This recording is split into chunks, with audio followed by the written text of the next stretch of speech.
Sir saving machine ತೊಗೊಳೋರಿಗೆ ಏನಾದರೂ loan facility ಇದೆಯಾ sir? ಖಂಡಿತವಾಗಿಯೂ ಇದೆ ಸರ್. ಜಸ್ಟ್ ಆಧಾರ್ ಕಾರ್ಡ್, ಒಂದು ಪಾನ್ ಕಾರ್ಡ್ ತಂದರೆ ಸಾಕು. ಪ್ಲಸ್ ಸ್ವಲ್ಪ ಅವ್ರ ಸಿವಿಲ್ ಸ್ಕೋರ್ ಕರೆಕ್ಟ್ ಆಗಿತ್ತು ಅಂತಂದರೆ ಲೋನಲ್ಲಿ ಮಿಷಿನ್ ಕೊಡ್ತೀವಿ ಸರ್. ಜಸ್ಟ್ 800 ರೂಪಾಯಿ ಪೇ ಮಾಡಿದ್ರೆ ಸಾಕು, ಅವ್ರ ಮನೆಗೆ ಅವ್ರ ಮಿಷಿನ್ ತೊಗೊಂಡು ಹೋಗ್ಬೋದು ಸರ್. Just 800 rupees? ಖಂಡಿತ ಸರ್. ಓನ್ಲಿ 800 ರೂಪೀಸ್ ನಮ್ಗೆ ಪೇ ಮಾಡಿದ್ರೆ ಸಾಕು, ಅವ್ರಿಗೆ ಮಿಷಿನ್ ಸಿಗುತ್ತೆ. ಪವರ್ ಮಿಷಿನ್ ತೊಗೊಳ್ಳಿ, ಲೆಗ್ ಮಿಷಿನ್ ತೊಗೊಳ್ಳಿ, ಅವ್ರು ಯಾವ ಮಿಷಿನ್ ಕೇಳಿದ್ರು ಕೊಡ್ತೀವಿ. ಆಧಾರ್ ಕಾರ್ಡ್, ಪಾನ್ ಕಾರ್ಡ್ ಎರಡು ಬೇಕು ಅಷ್ಟೇ. ಇದು ಟೇಬಲ್ ಟಾಪ್ ಮಿಷಿನ್ಸು. ಇದರಲ್ಲಿ ಜಿಗ್ಜಾಗ್ ಸ್ಟಿಚಿಂಗ್ ಅಂಡ್ ಎಂಬ್ರಾಯ್ಡ್ರಿ ಎಲ್ಲ ಬರ್ತದೆ. ನಾವು ಮೊದಲು ತೋರಿಸಿದ್ನಲ್ಲ ಬ್ಲಾಕ್ ಕಲರ್ ಮಿಷಿನ್, ಅಷ್ಟು ಹೆವಿ ಬರೋದಿಲ್ಲ. ಇದು ನಾರ್ಮಲ್ ಮನೆ ಯೂಸಿಗೆ ಏನು ಬೇಕು ಎಲ್ಲ ಎನಿ ಒನ್ ಕೆಲಸಗಳು ಇದರಲ್ಲಿ ಮಾಡ್ಕೋಬಹುದು. ಸ್ಟಿಚಿಂಗ್, ಜಿಗ್ಜಾಗ್ ಅಂಡ್ ಎಂಬ್ರಾಯ್ಡ್ರಿ ಎಲ್ಲ ಬರುತ್ತೆ ನೋಡಿ.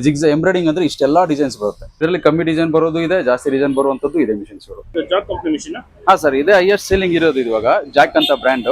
ಇದರಲ್ಲಿ ಗಾರ್ಮೆಂಟ್ಸ್ ಅಲ್ಲಿ ಯೂಸ್ ಮಾಡ್ತಾರೆ ಈ ಮಿಷಿನ್, ಪ್ಲಸ್ ಮನೆಗಳಿಗೆ ಟೈಲರ್ಗಳಿಗೆಲ್ಲ ಯೂಸ್ ಮಾಡ್ತಾರೆ. ಈ ತರ ಸುಮಾರಷ್ಟು ಮಿಷಿನ್ಸ್ ಇದೆ ನಮ್ಮ ಹತ್ರ. ಸೆಕೆಂಡ್ಸ್ ಇದೆ, ಹೊಸದು ಇದೆ. ಕಸ್ಟಮರ್ ಯಾವ್ದು ಕೇಳ್ತಾರೆ ಅವ್ರ ಬಜೆಟ್ ತಕ್ಕನ ಕೊಡ್ತೀವಿ ಸರ್. ನೋಡಿ, ಟೇಬಲ್ ಟಾಪ್ ಮಿಷಿನ್ಸ್ ಅಂತಾರೆ. ಟೇಬಲ್ ಟಾಪ್ ಮಿಷಿನ್ಸ್ ಅಂದ್ರೆ ಇದಕ್ಕೆ ಎಕ್ಸ್ಟ್ರಾ ಸ್ಪೆಷಲ್ ಜಾಗ ಅಂತ ಏನು ಬೇಕಿಲ್ಲ. ಜಸ್ಟ್ ಈ ತರ ಬರುತ್ತೆ. ಈ ಮಿಷಿನ್ ಈ ತರ ಬರುತ್ತೆ. ಎಲ್ಲಿ ಬೇಕಾದ್ರೂ ಇಟ್ಕೊಂಡು ಕೆಲಸ ಮಾಡ್ಕೋಬಹುದು. ಸ್ಟಿಚಿಂಗ್, ಜಿಗ್ಜಾಗ್ ಅಂಡ್ ಎಂಬ್ರಾಯ್ಡರೀಸ್ ಬರುತ್ತೆ. ಕೆಲಸ ಆದ್ಮೇಲೆ ಮತ್ತೆ ಬಾಕ್ಸಿಗೆ ಹಾಕಿ ಎತ್ತಿಟ್ಬಿಡ್ಬೋದು. ಇದರಲ್ಲಿ ಉಷಾ ಕಂಪ್ನಿ ಬರ್ತದೆ, ಸಿಂಗರ್ ಕಂಪ್ನಿ ಬರ್ತದೆ, ಬ್ರದರ್ ಕಂಪ್ನಿ ಬರ್ತದೆ. ಈ ಸಿಸ್ಟಮ್ ಆಯ್ತು. ಇದು ಬಿಟ್ಟು ಇನ್ಫಾರ್ಮೇಶನ್ ಮತ್ತು ಫುಲ್ ವಿಡಿಯೋನ ನನ್ನ ಯೂಟ್ಯೂಬ್ ಚಾನಲ್ ಕುಮಾರ್ ಮತ್ತಿಕೆರೆಯಲ್ಲಿ ನೋಡಿ.